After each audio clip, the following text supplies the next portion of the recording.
hoje só as comidas típicas que os pais gostam, não é isso? Eu sei que tem uns pais aqui que são fit, curtem uma salada, mas, gente, hoje eu espero que vocês tenham feito a exceção do dia, né? Aquele bom carboidrato, né? Proteína. Dia maravilhoso, né? Dia dos pais. Irmãos, hoje eu quero meditar com vocês justamente num trecho da palavra que vai falar sobre um pai. Mas é claro que, como toda boa pregação, e assim espero que seja boa, né? Ela vai falar de Jesus. O que Jesus fez na vida de um pai. Tá? Então eu quero que você tenha toda a atenção agora e ore comigo pedindo que o Senhor nos abençoe nessa meditação agora. Amém. Bom? Então vamos orar. Senhor Deus, te agradecemos, Senhor, por todo esse dia maravilhoso, cheio de lembranças maravilhosas, Pai. Dia dos Pais, que deve ter marcado a vida desses pais aqui da nossa igreja e de outros por aí afora. Te pedimos que, como o dia ainda não terminou, se alguém ainda não pôde viver uma alegria ainda hoje, que o Senhor promova isso na vida dessa pessoa. E que nessa hora em especial o Senhor toque o nosso coração, compreendendo, experimentando o poder da Tua palavra, Pai. E que o Senhor transforme o nosso coração de acordo com a Tua vontade, Senhor. E assim aumenta a nossa fé para que a gente sirva ao Senhor mais e melhor. Em nome de Jesus. Amém. Quem já viu um milagre aqui? Levanta a mão aí.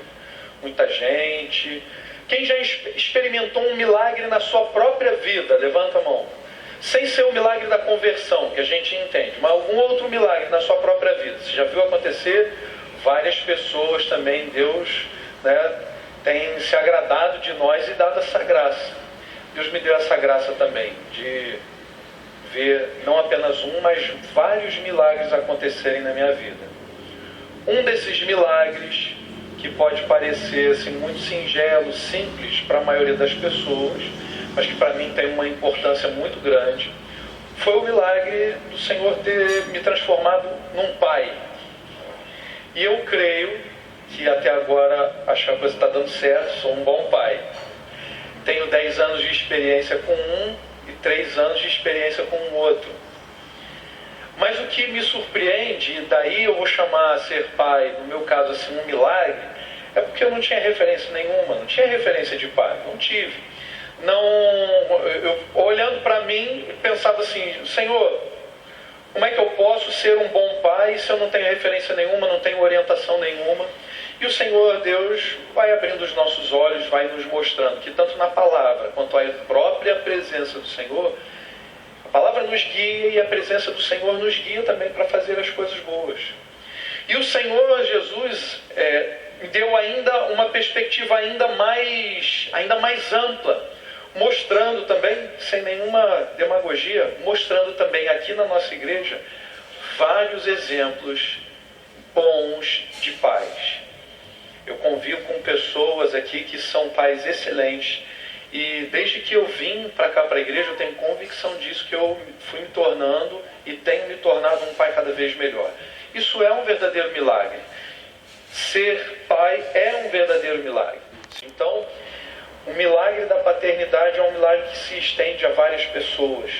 E sem dúvida, eu espero que o Senhor emocione o seu coração a olhar para o caso de um pai em especial, que é narrado lá no Evangelho de Marcos, no capítulo 9. Né? Eu sei que ser pai não é fácil, ser pai é uma tremenda dificuldade, assim como ser mãe também, mas, gente, por favor, hoje é o dia dos pais, tá bom? É o único dia no ano que a gente pode comemorar, a gente que é homem tem uma data pra gente. Imagina quando um filho fica doente, quando a esposa não está muito feliz, fica todo mundo preocupado, você tem que cuidar do filho, tem que distrair o filho. Ser pai não é fácil. E às vezes, a missão de ser pai exige de nós atitudes mais enérgicas, atitudes mais ousadas, mesmo com a nossa fraqueza, mesmo com a nossa pequena fé. O Senhor Deus nos leva a fazer coisas extraordinárias. Eu acho que é isso que a gente vai ver um pouco nesse texto de hoje. Então eu quero que você leia comigo, acompanhando a leitura aí de Marcos, capítulo 9, a partir do verso 14. Diz assim o texto. Quando eles, aqui isso Jesus, Pedro, Tiago e João, que tinham subido ao monte junto com o Senhor. Quando eles se aproximaram dos outros discípulos, viram numerosa multidão ao redor deles e os escribas discutindo com eles. E logo toda a multidão, ao ver Jesus, ficou surpresa e correndo até ele o saudava. Então Jesus perguntou: o que é que vocês estão discutindo com eles?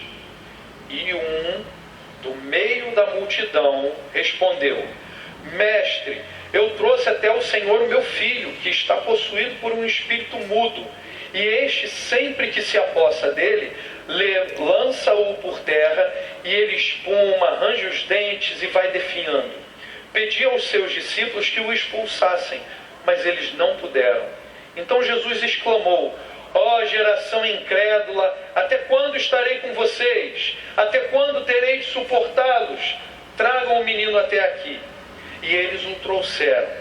Quando ele viu Jesus, o espírito imediatamente agitou o menino com violência e, caindo ele por terra, revolvia-se espumando. Jesus perguntou ao pai do menino: há quanto tempo isso está acontecendo com ele? O pai respondeu: desde a infância. E muitas vezes o tem lançado no fogo e na água para o matar. Mas se o Senhor pode fazer alguma coisa, tenha compaixão de nós e ajude-nos.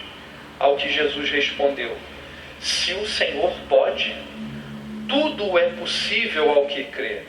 E imediatamente o pai do menino exclamou: eu creio, ajude-me na minha falta de fé.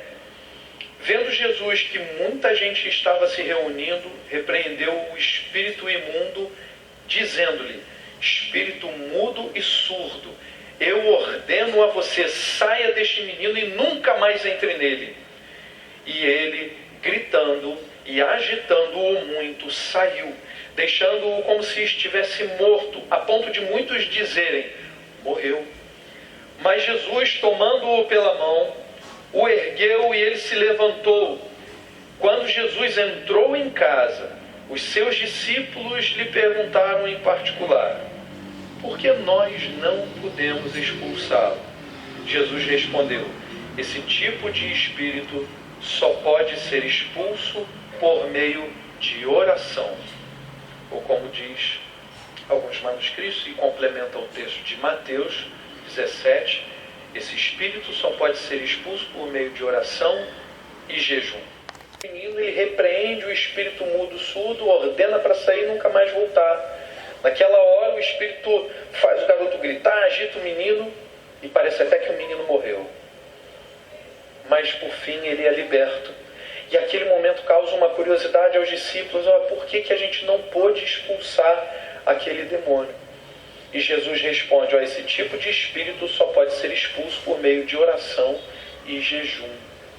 E conforme o texto a narrativa de Mateus 17, Jesus ainda diz para os discípulos: vocês têm pequena fé. Vocês têm pequena fé.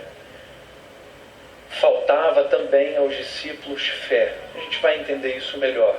Mas a primeira lição que eu quero destacar com vocês é que somente Jesus cura e liberta do mal.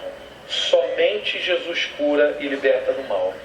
A gente viu que o pai, desesperado com a situação do filho, o filho com uma doença e uma possessão que jogava para um lado para o outro, atirava o menino para situações de morte.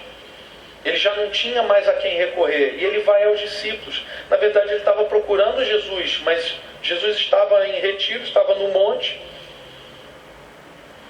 E aqueles discípulos, tentando resolver a situação, não conseguiram. Mas Jesus chega e consegue expulsar o demônio. Ele via todos os dias da sua vida o mal se manifestar na vida do seu filho. Os discípulos não conseguem resolver a situação. E aí eu quero que você tenha uma atenção maior agora para alguns detalhes que nem sempre o texto bíblico nos dá um detalhe literal. Mas se você está compreendendo a palavra, se você a lê com atenção, você vai perceber uma dimensão maior do que numa leitura superficial. Aqui o que Jesus fez na vida daquela família, daquele menino, daquele pai, não foi uma cura apenas. Jesus fez diversas curas, expulsou vários demônios, mas isso tem uma dimensão muito maior na vida daquelas pessoas. Pensa comigo, o menino era endemoniado desde a infância. Será que isso não seria um castigo por algum pecado que o pai havia cometido? Apesar de Deus ter ensinado ao seu povo há centenas de anos atrás, lá em Ezequiel 18, que a alma que pecar, essa morrerá. O filho não levará a iniquidade do pai, nem o pai levará a iniquidade do filho. A justiça do justo ficará sobre ele, e a impiedade do ímpio cairá sobre ele. Apesar de Deus já ter falado isso através do profeta Ezequiel, na época de Jesus, as doenças e possessões eram consideradas sinais de que a pessoa estaria em pecado. E aí raciocina comigo, se aquela criança, aquele menino, desde a infância sofria com esse mal, com essa possessão, naturalmente as pessoas ao redor daquele pai pensariam, o pecado foi dele, o pecado foi dele. Todos os dias, imagine, vivendo debaixo dos olhares atravessados, né? Ou aqueles olhares assim, aqueles comentários, olha lá vai o pai do capetinha, lá vai o pecadão, aquele cara ali pecou muito, não sei o que aconteceu. Agora eu queria abrir um parênteses aqui. O texto nos diz que era um espírito mudo e surdo. Mas em consideração aos nossos irmãos surdos e mudos aqui, eu quero explicar que o maior mal que ele vivia não era o fato dele ser, em alguns momentos, surdo e mudo. Mas o pior era o que aquele espírito fazia, revolvendo aquela criança, aquele menino de um lado para o outro, se jogando no fogo, se jogando na água, querendo matar o menino a todo momento. Aquele espírito impulsionava constantemente aquele rapaz para momentos de morte. É como se a todo momento ele fosse atirado para a beira do abismo. Sido tocado por Deus aí lá foi até tocado por Deus lá no Retiro do Gol, né? Se não me falha a memória, não é? E como Deus faz a obra na vida desses irmãos, e os irmãos que têm se dedicado aqui a Libras, tem um curso, nova turma se formando, tem irmãos que vão ajudar a gente, né? Irmãos que vão ajudar a gente lá no TIM também, ensinando a gente a aprender versículos em Libras. Então o mal maior que aquela família sofria não era o fato do espírito deixar o menino mudo. E claro que isso trazia uma angústia para o pai, porque ele tinha que se comunicar com o filho de diversas outras maneiras. Em algumas situações até adivinhar o que o menino queria, possivelmente. O problema aqui era essa possessão, atirando o menino para várias situações de morte. Então imagino um pai que vendo aquele sofrimento ano após ano na vida do filho, eu fico imaginando se ele não chegava a desejar a morte do próprio filho, não desejando o mal, mas para que aquele sofrimento acabasse. Imagino um pai dizendo sobre o seu próprio filho, Senhor, salve e leva, Senhor, não aguentando mais aquele sofrimento. Irmãos e irmãs, senhoras e senhores, aqui a gente está vendo um texto em que Jesus, ele não está apenas curando ou libertando de uma possessão demoníaca. Entenda que o que Jesus fez na vida daquela família, do menino e daquele pai, foi uma restauração completa da vida. Não foi apenas uma coisa espiritual, se é que a gente pode compartimentar as coisas espirituais numa caixinha e deixar em separado das outras coisas. A vida daquelas pessoas foi restaurada socialmente, psicologicamente, emocionalmente. Foi uma restauração completa, uma libertação espiritual, mas que atinge todas as fases, todas as dimensões da vida. Aí a nossa segunda lição: Jesus não se agrada de crente vacilante. Preste atenção no que Jesus fala aqui, Marcos 9,19. Então Jesus exclamou: ó geração incrédula, até quando estarei com vocês? Até quando terei de suportá-los? Tragam um menino até aqui.